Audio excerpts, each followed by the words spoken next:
Colville. Owen a Thomas yn cyfuno i fyny at Rosie Hughes. Hughes yn edrych am Samantha Jarvis Evans. Dyma Bow ar ergyd i gefn Hwyd! O, dyna chi gol gampus gan Katie Bow! Chamberlain, mynydd o gliriad.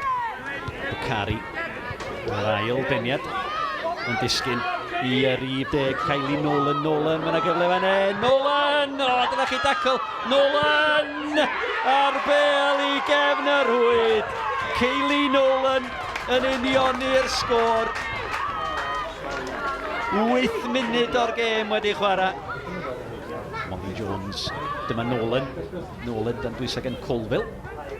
Yn ôl at Jones, cael ei croesia da. Mae bel yn rhyd ac i gefn yr Hwyd.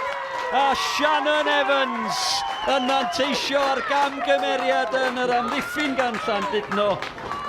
Caerdydd ar y blaen.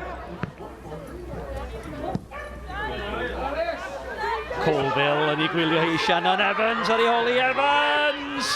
Evans o ceisio fynd heibio'r golwg, dim dahiri bell na fo. Evans yn dal yna, chwarae'r bel yn ôl, mae'n gyfle fan hyn i Alicia Davies. Arbediad rhagorol gan Jessica Hughes. Treadwell ar gecrydd yn edrych am Bow, peniad allan yn disgyn i Sophie Owen. Owen yn troi yn gampus creu y lle am yr ergyd. Owen! O, fymryn heibio'r postyn.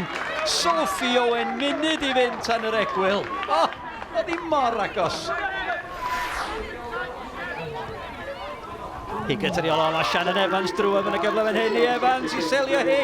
Evans i gwneud hi'n 2-1. Da ni wedi chwarae 1 munud ar 20 o'r ail hanner. Ac ai dyna'r gol sy'n selio'r gwpan i dîm merched Dinas Caerdydd. Broadly. Mae'r piniad yn ôl gan Jarvis Evans at Shannon Evans. Os a hat-trick i fod i Shannon Evans, o mae wedi cael ei thorio, mae'n gic o'r smotyn. Y drosedd gan Clare Colville. Cochran, paratoi, yn camu fyny ac yn ei roi tyn dwt ac yn daclus yng nghefn yr Hwyd. Katie Bow yn paratoi i gymeryd y gecrydd i Llandudno. Greu prawf ar yr amddiffyn a'r peniad i gefn yr Hwyd. Ac Katie Treadwell dwi'n credu gafodd hi. Dyma Hughes. Edrych am yr hediad gan Katie Bow. Dyna Walsh ar gliriad am yr gyfle fan hyn i Siobhan Evans, i Shannon Evans, mae'n drwg yna Evans am yr hat-trick! Hat-trick i Shannon Evans! A mae hwnna rei ceiad ar unrhyw obaith o gen Llandudno. Dwi'n gwybod beth yn ddigwydd, ond oedden nhw jyst well erbyn diwedd oedd a mwy ffit, yeah. Yeah, very proud of the girls today. First time we've ever reached a final as big as what it is. I think the girls done really well all game, to be honest. We said to the girls in the changing room before the game, Llandudno, they won't allow us to come here half-hearted.